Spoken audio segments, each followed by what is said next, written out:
Hey sketchy friends, in today's video I wanted to show you how I would go about drawing a scene like this. This is the Plaza de España in Sevilla in Spain. I'm afraid I did something silly and I only recorded the overall vibe of this place in a vertical format. Obviously I was thinking for Instagram and not YouTube. Such a pain when this happens, but please do forgive me. I know how annoying this is, watching this in landscape and only seeing it in vertical, but we're going to flip to horizontal, right now.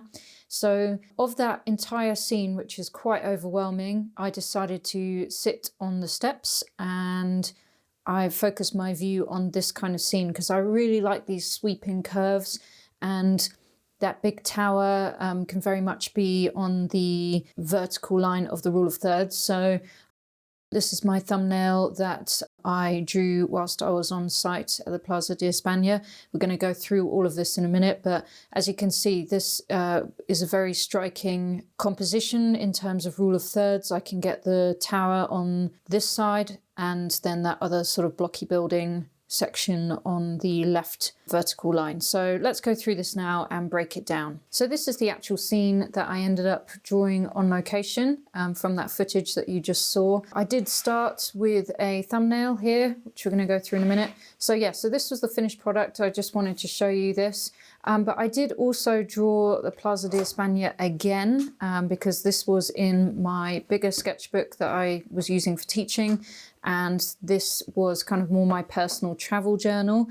So I didn't actually get to draw this on site. I did draw this one after the fact, so it's on the other side.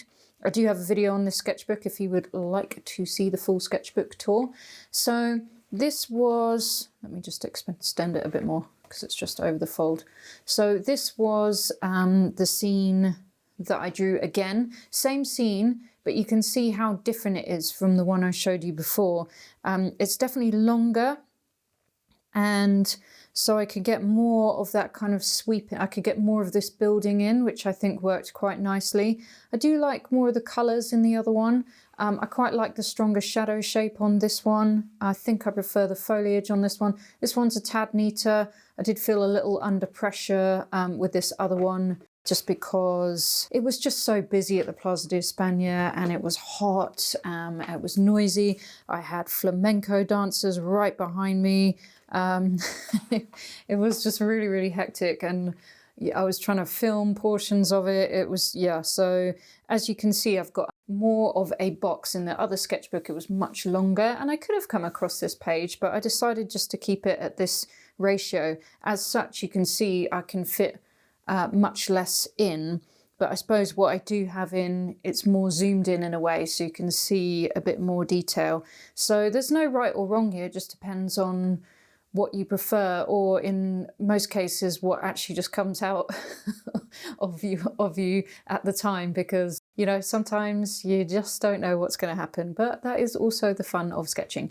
Anyway, so the whole point of this is I just wanted to show you how to draw this scene. I am just going to put the drawing section of this on YouTube here just to help you kind of get going with a scene like this. I will include the reference photo. Just check out the link in the description below so you can have a go at this scene. If you would like the full demonstration, including how to paint something like this, either both this way and the way in the book, and including other decorative elements and making more of a sketchbook spread, including lettering and other decorations and stuff, then do come and join us on Pretty Sketchy TV. It's a very affordable monthly payment. You can cancel whenever you want, or you can join for an entire 6 months or even a year for much less than you would pay for an online course, and you get a full year of tutorials on everything you can possibly imagine. So do check that out. Okay, so on with this video. So I find it quite useful to talk about this whilst using the iPad. When you look at a scene, I actually find it quite useful to use my phone. And I know a lot of urban sketchers do say, oh, don't get your phone out. By the time you've taken a picture, things have changed, blah, blah, blah. Look, if we're beginners here, we need to take this steady. Use your phone. This is one of the best tools that you probably have in your pocket that you can use. Look at your scene, take a picture of your scene. When you're taking a picture, I don't know about you, but I've got these grid lines turned on my phone. So I've got natural, I hope you can see that, but I've got a natural rule of thirds grid going on there. And you can set up the scene with your phone using the rule of thirds grids, and also see where your edges are. Now, I don't want you to draw from the phone. You know, if you're on location, draw on location.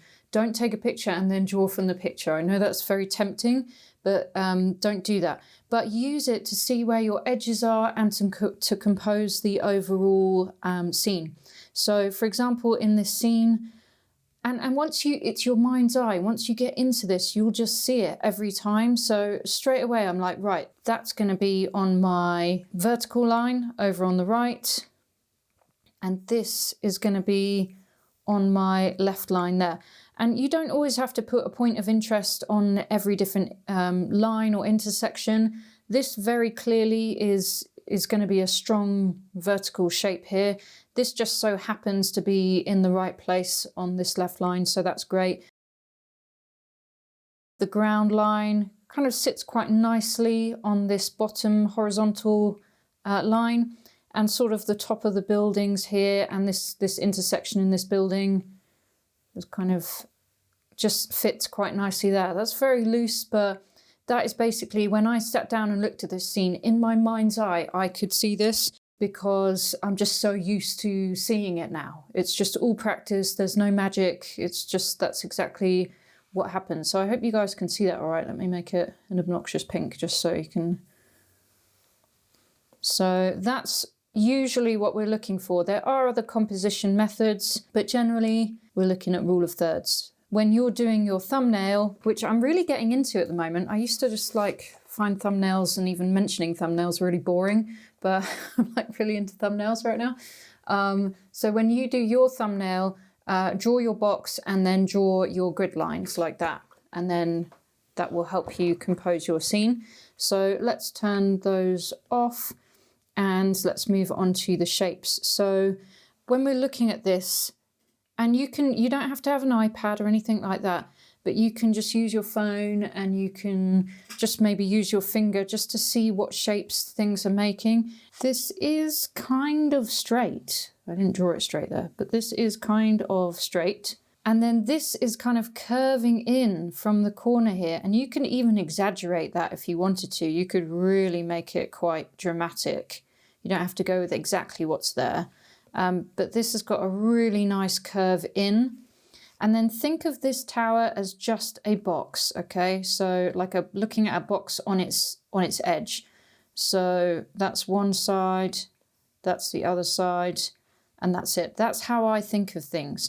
And then my other big marker is this box here. Think of it just as a box. Don't think of it as some crazy, elaborate, hectic building. Just think of it as a box. And this other building here is kind of cutting into it. I mean, you can complete your box if you want, just do this in pencil. But this roof line here is kind of cutting into it. Okay. And then, so you've got the top line of the roof there. Another line that I would look for is the edge of the roof. And that follows all the way along. Again, you don't need to get too tricky with this. You've got like a triangle up here, or a pyramid. You've got two other boxes there. Sometimes I just put lines with pencil there just to show that there's something there, like another line here, a line there, a line there. You don't have to get all of it in though. You can simplify. You don't have to draw all of it. And then, you know, there's like just sections of the building. So you think of this as a box, that section there, that section there, that section there. And again, with the pencil, I probably will just go in with divisions like this. And I'm not really too fussed whether they're exactly right, because this is just really hectic. But I'm just showing you can actually draw this quite simply to great effect. And as you go along, you start refining. So you can see the roof cuts into this bit here. Foliage. I'm a big fan of just doing scribbles. This is what I do with pencil. I just scribble it in the shapes. You have got this bridge here, which is a bit tricky, but we'll just put it in. I'm just imagining I'm drawing with pencil right now. then you've got this lovely kind of, it's not fencing, but you know what I mean? It's like this kind of wall here, which is cool, and it shows more perspective again. So you can have a lot of fun with this. So it's very short here, and then as it comes out, I'm heading to over here. So it's like that, and you can make noises too if you want. And then and it gets much wider here, you see? Very short here, very tall here. And that's how you can really show some nice perspective. And even if you just do lots of dashes like this and you don't even put too much information in there, as you get closer to the eye, those are gonna get more spaced out. Just that on its own just shows a really nice bit of perspective. And then also the other big thing I'll be looking for is this really nice shadow shape here. It's just such a strong shadow, so it'd just be really fun to put in. And then, as you know, you can just go in and put your divisions in for where the different archways are and stuff. To be honest with you, I'm not really ever that precise with it. I keep it very, very loose. But just the suggestion, which arguably is kind of what sketching is all about, just the suggestion of things, you know, this is actually incredibly loose. So yeah, so that is what we're going to do. So we'll do the thumbnail first, and we'll do some pencil work. I prefer to work in pencil first when I'm doing something like this. If that's not your vibe, you can totally go straight to pen, that's fine. You do whatever is good for you, but I'll just show you from the very beginning how we can get a basic plan like that, and then how we can go in with pen really, really loosely. So the main thing with your thumbnails is you just want to make sure that it's going to be the same kind of ratio as your final sketch. So I have turned my book on its side to make it landscape this time, because I do feel like the ratio on my original drawing wasn't quite right. So I am going to try, so I'll probably make it a bit more widescreen on my actual drawing. So maybe like that. So I kind of want to make sure that this thumbnail is like the same, vaguely, same kind of ratio. Maybe like that. Doesn't have to be exact. And then we definitely want to put in, and I'm going to be a bit heavier handed here so you can actually see the lines, hopefully. So I'm going to put in those vertical lines and then also the horizontal ones. Again, it doesn't have to be perfect. I don't want to see any rulers, no rulers. The ground level kind of was on this horizontal line here. And this is what's going to help you not draw too big as well, which is something I really struggle with. And I know one of my students in Spain was the same. Like, we have the same issue, we just draw too big. So maybe this horizontal line's up a bit too far, but anyway, that's fine. This is exactly what thumbnails are for planning things out. So I've got that main tower here, just drawing it as a box. This is not going to be anything that, you know, any detail or anything. I'm going to have my foliage here. And then I'd say that kind of fencing starts about right in the middle of the picture or the scene. And you've got the bridge there somewhere. Just creating an arc. That's all you need to do. This is just basic shapes. And then this, I don't want to call it a fence, it's not a fence, but you know what I mean, this wall kind of comes over here and then very, very short here, and then let's like really exaggerate it and make it really wide here. So very short, very wide, because that's going to really bring the eye into the scene. So even though it's a very mundane feature compared to the rest of the scene, it's actually very important because it just leads the eye right into the middle of the scene like that. Whoosh, like that. Okay, and then over here, this top of this roof starts here and sort of sweeps down to about here, I suppose. But again, you could always exaggerate, bring it up higher and really swoop it down just to really bring home that kind of sense of sweeping perspective. I'm even going outside the frame now. And then that other big building was here, and that is also a box. So think of it as a box. There, and then it kind of comes And think of your clock angles when you're thinking of these top edges. So this one's coming down. So if you think 3 o'clock is here, that's probably maybe 4 o'clock. And this is just, I mean, if you think, so 3 o'clock's there, 9 o'clock's here. So this is probably just between the 8 and the 9, something like that. I find that very useful just to visualize. I don't ever draw it on my picture like I just did there, but I find it very useful. And then the kind of pyramid shape, which doesn't go all the way to this corner. Just paying attention to things like that. It's somewhere around there, but like whatever, I'm just doing it in pencil. Okay, and there's like a tower there and a tower there. There's also kind of a boxy shape that happens here that cuts back into the building. So there's one that goes there and one that goes there. And then there's like a tower. Yeah, I think this cuts back in like here somewhere. And then there's like this tower thing. There's another box here, basically, is what I'm saying. It's all about just looking at things in relation to each other, but also not worrying if it's not exactly right, because in a scene like this, there's just so much going on that people aren't going to even notice when they're looking at your drawing, like whether something's exactly right or not. They've probably never even been here or seen this thing, so it's fine. And you know, if I've got a frame, sometimes I like breaking out of it like that, because that's actually quite fun. So if you do have a frame and you've got more space, do feel free to break out of your box and go for it like that. And yeah, I mean, I think that's kind of not too bad. We've got okay, now we can put the bottom ledge of the roof in like that. But yeah, as you can see in that thumbnail, we've got all of the information, pretty happy with the composition. We've got the shadow as well, which kind of comes here.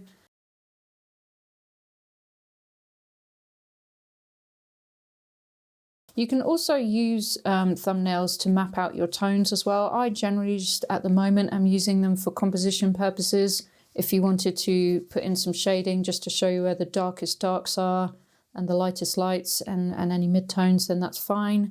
But yeah, otherwise that is my thumbnail, and the idea is to get this composition now onto this section here. Okay, so I have sped up this section just so that you don't have to sit and watch me in real time, because it's basically what we've discussed. I'm just translating what I drew in my thumbnail over to the bigger area of my page. So I've created myself a frame, tried to keep it in the same kind of ratio. I am being a lot more heavy-handed than perhaps I would normally be, just so that you guys can definitely see this clearly. What I'm drawing here doesn't have to be the final situation. It's just some guidelines, basically, just so I've got something on the page, make sure everything fits, got the general idea of it. But as you'll see in a little bit, I do not stick to my pencil guidelines, because I realized I have made a mistake. So I've slowed down a bit here, but this still is faster than real time.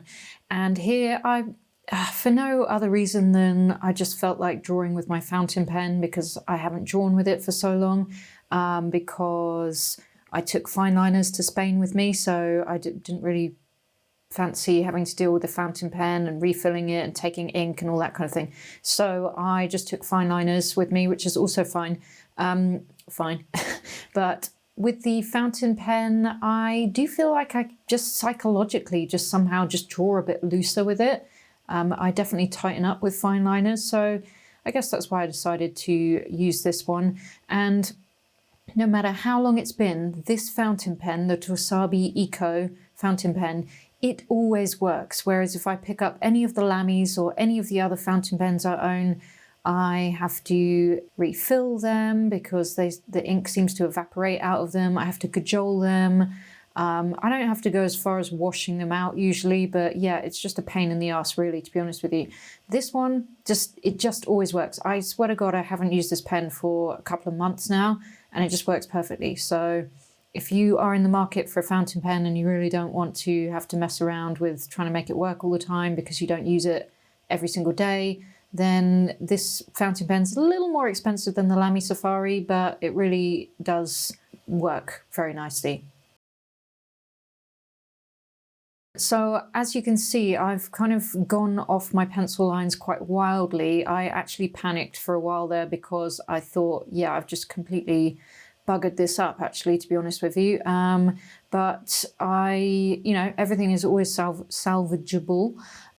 And I realized I hadn't given it enough sweep, I hadn't sort of swept the roofs in enough, and it was hitting the tower at the wrong point. So whilst I'm not too fussed about this being extremely accurate or anything, as you can probably already tell, I do kind of want to get the vague proportions correct. So, when you've put your pencil lines down, obviously these are super loose pencil lines as well. You do not have to be a slave to them. You do not have to follow them. By all means, if you can see that you've done something a bit wrong, like I had, you can either erase your pencil lines and redraw with pencil, or you can just correct yourself with your pen, which is what I recommend, especially if you're on location. You don't want to, go too crazy with trying to make everything perfect. I think the beauty of on-location sketching is that they do tend to be, at least let me speak for myself, they do tend to be a bit more immediate, a bit looser, a bit rougher, a bit readier. I like that. I think it's great. And actually the whole purpose of drawing on location for me is just to enjoy being in the place and capture a memory of what I'm seeing, rather than worrying about if everything's perfectly accurate. Although I do my best, I do my best without stressing myself out too much. That's kind of my guideline. And I want you guys to see quite how loosely I'm drawing. I really am. Obviously I've sped this up a little bit, but I really am holding the pen a bit further back. I'm making reasonably quick strokes. If something's divided into 3, I just kind of go for it and just sort of judge it with my eye fairly quickly. There, I've just indicated some steps. Again, just haven't gone and drawn them in really perfectly. I've just put in a few lines there just to show there's some steps, but it works, that's all you need to do. So that's what I really love about drawing this kind of architecture and scenes like this, because it's so busy and there's so much going on. You can get away with drawing so loosely, and when you step back from it, it just looks really great still. So that's what I personally find really, really fun about drawing a scene like this. And it's busy, it's involved, there's a lot going on, and it's fun just to let your eyes drift over different sections of the building, be like, oh yeah, there's a door there, oh yeah, there's a window there, oh yeah, there's this like weird little decoration thing, let me squiggle that in. None of this I'm being overly careful on, and this really was a turning point for me in drawing, just learning that you can draw like this and it still looks totally fine. So that's where, just as long as your proportions, which again, mine are definitely off in this, but it doesn't matter. As long as your proportions and your perspective are vaguely on point, you can get away with a lot, actually, in drawing something like this. I have by no means counted the number of arches. God, I can't even think of anything worse, to be honest with you. I have not counted arches. You can see I've got a lot less than what's actually in the picture. So you don't need to do that. It's just completely not, not required to do that. Again, sketching, we're just trying to get a sense of the place, an impression of the place. And yeah, it's just really liberating being quite scribbly like this. So really, really encourage you guys to draw like this, and draw quickly and sort of scribble things in a bit, and not labor it too much. And you can see I don't do this style with every drawing. If you've seen any of my work, some of them are quite tight and quite like a bit neater and a bit more graphic. That just depends on what I feel like and what the subject matter is. That's literally all it is. But for super ornate, really complicated, decorative architecture like this, I highly recommend taking this kind of loose approach. Because especially when we wax and paint on this and we get the shadows in, that kind of thing, it's going to look great. So I've used a kneadable eraser there. That's one of those grey kind of moldable erasers. I like using those on watercolour paper, especially, because whilst they don't erase quite as well as a white plastic eraser, they do not destroy the surface of the watercolor paper like a white plastic one can do if you're a bit heavy-handed. So that's why I prefer the grey kneadable erasers. I realised I had missed out this area here. So you can see how my lines are very close together off in the background, and as they come forwards they get wider and taller, and that's just, you can see how it just leads the eye in from that bottom corner right into the middle of the sketch, leading lines. It's just really nice. So look at how messy this is. This is before I erased. I just really want you guys to see like how messy it is. But again, by the end, you're going to be like, oh, wow, like that actually came out pretty nice. The other thing that I did is I was drawing right to left, which, especially with a fountain pen, and if you're right-handed, is a mistake. I would urge that you draw left to right if you can, but I just really wanted to start with the main focal point, which was the tower, but you're more likely to smudge your ink because fountain pen ink takes a little bit longer to dry on your paper as well, so just be careful of that. So I hope you enjoyed that drawing tutorial and how you can set a scene up like this and quite how loose and scribbly you can be. If you would like to carry on and see the painting part, then you can always join us over on Pretty Sketchy TV. There is even a free trial. So yeah, come over and join us. But otherwise, I hope you really enjoyed this tutorial, and the reference photo is linked below. And if you've got any questions, you can leave a comment below, but I'd encourage you to email me because I'm just better at getting back to emails. Email address is taria@urbansketchingworld.com. Cool guys, I will see you in the next video.